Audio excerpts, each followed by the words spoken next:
Ng araw po sa inyo. Ang topic naman po natin araw na ito ay tungkol sa dashboard. Ano po ba ang dashboard? Ito pong dashboard ay nagbibigay po sa inyo ng impormasyon tungkol sa inyong motor. Halimbawa po, nasa neutral po kayo, sasabihin po niya na nasa neutral kayo or primera, segunda, tercera, kwarta or first gear, second gear, third gear or fourth gear.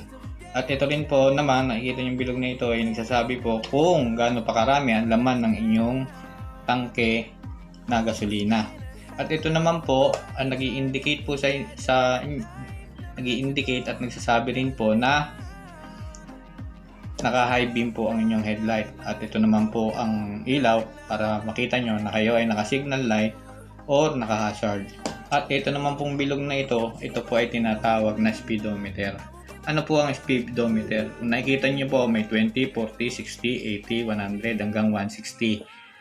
Kung mababasa nyo po, km/h na ang ibig pong sabihin ay kilometer per hour.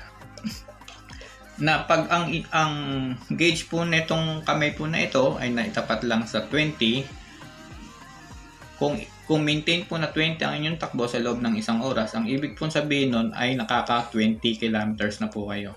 At about naman po dito sa number nito, ito po ang tinatawag na odometer. Ano po ba yung odometer? Ang odometer po, yun po yung nagsasabi din at sumusukat kung gaano nakalayo ang tinakbo ng inyong sasakyan or ng inyong motor. So, dito naman po tayo sa wiring niya. Meron po tayo ritong 7 wire. Isang black, isang gray, brown, isang yellow, white, light blue, orange, green, and blue. Ano po ba ito? Ito pong brown, ito po yung park light po natin. Ang connection po nito, ito po yung tinurok ng nakaraang vlog na ito po ang nagpapailaw sa ating dashboard. Paano po siya pinaiilaw? Yun na nga po yung sabi ko, ito pong ground po natin, yung green. Ito po, lalagyan po natin siya ng ground.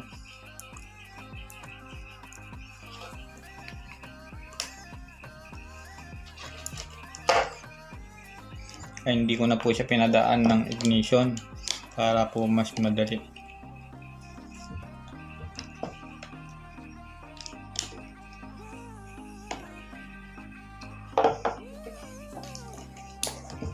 Kasi itong positive, kung makikita nyo po ito naka-ground para po umilaw yung ating dashboard. Ayan na po. Para nakikita nyo po yung indicator na umiilaw po yung dashboard. Ayan po. Ito naman pong isa ay yung ating high beam. Ito po yung kulay blue. Ito din po yung galing dun po sa switch natin. Ayan po. Kung mapapansin po ninyo, umiilaw na po yung ating high beam.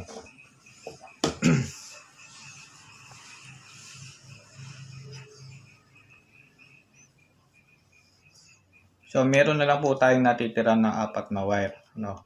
Ito pong dalawang wire po na ito naman po yung nakakabit po doon sa ating signal light. Para po makita po nila kung yun po ay nakakabit sa indicator ng left and right. Ito pong dalawang ito ay nakakonect lang sa ating left and right na ilaw. Kung papansinin po ninyo, ayan po, umiilaw na po siya. Pero po, iilaw lang, magbibiling lang po yan pag nakakabit na po yung ating flasher relay. So, ano pa pong natitira? Ito na lang pong white and yellow. Ito pong white and yellow, ito po, ang linya po nito ay galing at papunta ngayon sa ating tangke ng motor, na kung saan nakalagay po doon yung tinatawag na float. Ngayon po ang nagsusukat kung gaano nakarami yung ating gasolina. So, paano po siya gumagana? Remind ko lang din po sa inyo na itong wire po na ito na galing po sa inyong float ay negative. So, paano po siya gumagana?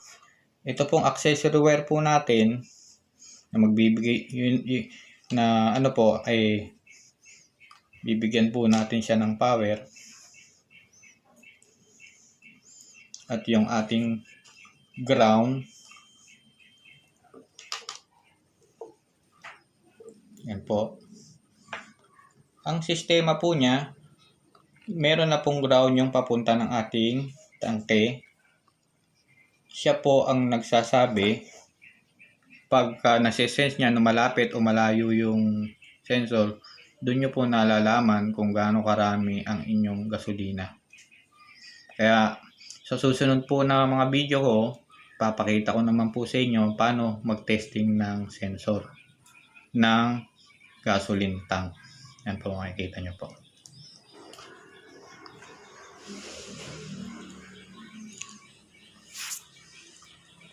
At dito naman po sa limang wire na ito naman po nga pala yung tinatawag na indicator ng ating gear. Paano po siya gumagana? Ito pong mga wire po na ito ay yellow red, green black, blue red, pink at saka green red.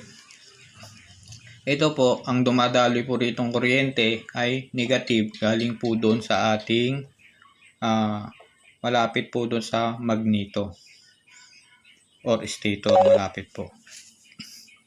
Ngayon po, paano po natin siya pagaganahin? Tandaan nyo po negative po yung gumagana dito. Ang nagtitrigger po sa kanya ay negative. So, bibigyan po natin ng positive po yung ating dashboard. Dito po sa accessories.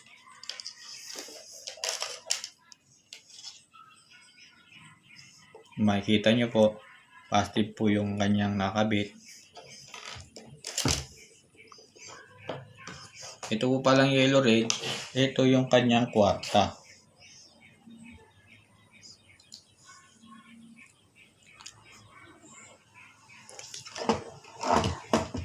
Yan po yung kanyang kwarta. At ito naman pong green black, kung makikita po ninyo, ito po green black. Yan naman po yung kanyang tercera. At ito naman pong blue red, yan naman po yung kanyang segunda. Yun naman pong pink, yun po ang kanyang primera. At ito naman pong isa, nag-iisa na lang na green red, ayun po yung kanyang neutral. So ayan na po. Ngayon po nakita nyo na po kung paano nagpa-function yung ating dashboard. Sa next vlog ko po, ipapakita ko po sa inyo pagka-connect po nito sa switch at sa mga ilaw po natin.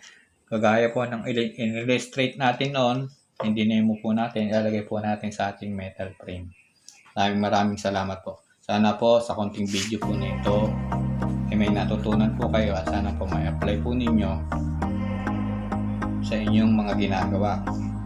Maraming salamat po kalahat. We were burning on the edge of something beautiful.